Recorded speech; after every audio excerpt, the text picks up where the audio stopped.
Ahora que hemos visto todos los usos o los usos más importantes del verbo ser, pasemos al verbo estar.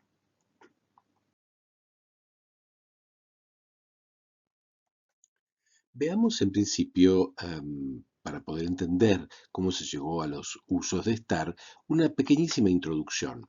Estar deriva del verbo latino stare, que era en su origen un verbo de postura, como vemos aquí. Abarcaba un campo semántico que incluía los sentidos de estar de pie, inmóvil, quieto, rígido. De este sentido, en latín se fueron desprendiendo otros, como mantenerse firme, y de ahí la idea de perseverar, que por otra parte significa mantenerse firme y constante en una manera de ser o de obrar. Otra extensión semántica que podemos encontrar en latín era la de mantenerse en una posición, y de allí a estar de parte de alguno, estar a favor de alguien, y luego permanecer con alguien o serle fiel a alguien. Pero también, siguiendo esa línea de rigidez o inmovilidad que veíamos en el principio, la idea de estar anclada o fondeada una nave. Todos estos sentidos que ya tenía este verbo en latín fueron contribuyendo a la evolución que fue tomando este verbo en español. Muy tempranamente en nuestra lengua, este verbo comenzó a desplazar al verbo ser en algunos usos, en particular los sentidos locativos que tenía ser en su origen. Ya en el siglo XVII, estar se regulariza en expresiones de lugar o en construcciones que indican el modo en que se encuentra algo o alguien, usos que tenía ser originalmente. Estar así se concentrará en los sentidos de encontrarse o hallarse físicamente en un lugar, respondiendo a la pregunta ¿dónde? O al modo de estar, respondiendo a la pregunta ¿cómo? De esta manera podemos decir que el sentido básico se redujo a la idea de situación, de lugar y modo. Veamos cómo podemos representar estos usos visualmente.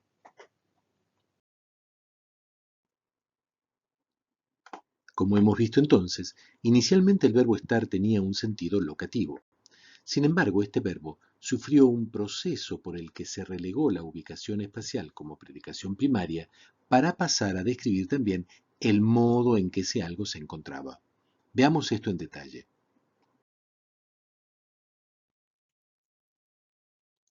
El pasaje de stare a estar implicó que el sentido inicial como verbo de postura fue atenuándose para consolidar un sentido simplemente de situación en términos generales. Así, podía entenderse como situación en el espacio, equivalente a encontrarse o hallarse en un lugar. Ernesto está en el parque. Pero además de la predicación del lugar, se le podía agregar otra como segunda predicación, que indicaba el modo de estar. Está en el parque, tranquilo.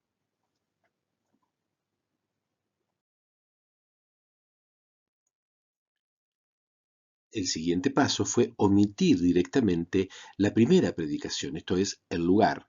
Está en el parque, explicitando solo el estado o modo en que se encontraba. Ernesto está tranquilo.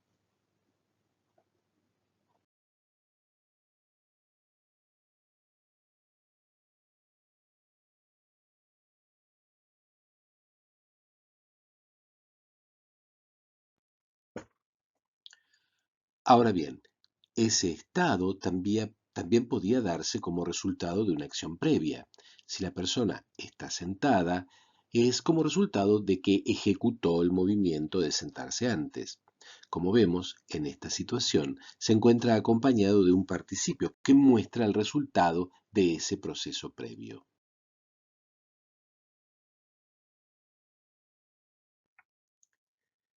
También podía ubicarse en un lugar haciendo algo, otra acción. Está en el parque ejecutando la acción de saltar. Respecto de este último caso, las dos relaciones, ubicación y la acción de saltar, terminaron reduciéndose en una, es decir, se omitía el lugar y quedaba la segunda acción con un gerundio, dando lugar así a nuestra construcción progresiva por excelencia. Está saltando.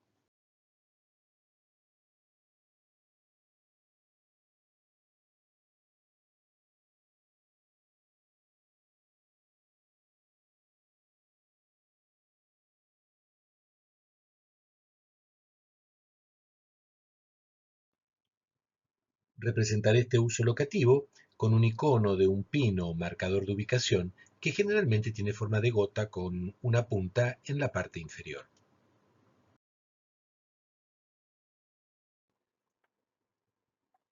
En contraposición al esquema que seguí con ser, para representar el sentido básico del verbo estar, he elegido un esquema de recuadros, en donde vemos al sujeto ubicándose en espacios diferentes en distintas etapas.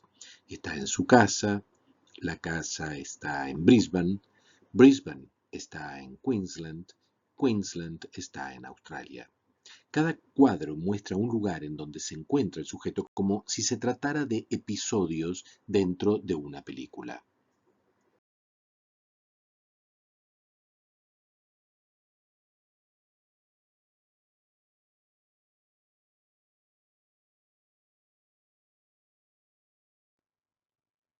Para este uso, he elegido un icono de una rueda azul que gira con cuatro caras que muestran estados de ánimo cambiantes.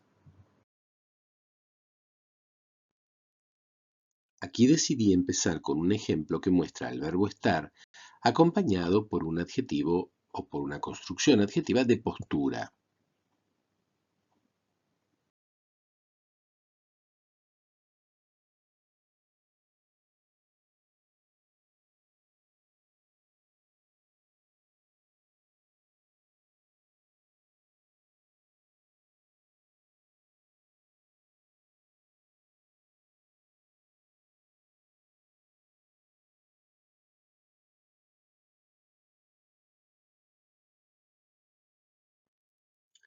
El sujeto se va ubicando en distintos cuadros que lo muestran en un recipiente que simboliza un lugar o un modo diferente del anterior.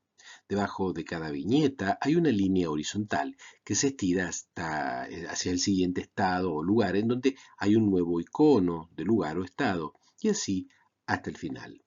En aquellos que indican estado, he colocado un icono que gira con caras que indican distintos estados anímicos en los que cae el sujeto. Nótese que lo que se quiere enfatizar aquí es que estar indica estado en un sentido amplio. Al hablante solo le interesa comunicar el lugar o el modo en el que algo o alguien se encuentra, independientemente de que ese estado sea permanente, como Madrid está en España, Pedro está muerto, o circunstancial, Estela está embarazada. Estas animaciones nos permitirían explicar de forma más clara las diferencias de sentido que presentan algunos adjetivos según aparezcan acompañados con ser o con estar, como vemos en este caso. Nótese cómo aquí vemos cómo se entiende con claridad el sentido de estar muerto. No se trata de un estado permanente o no permanente, sino de una cuestión de perspectiva.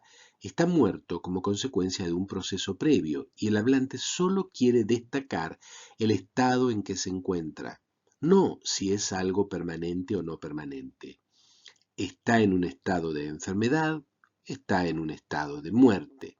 Si dijéramos que es enfermo, estaríamos categorizando al sujeto en un grupo o clase, no ubicándolo en un lugar o un estado.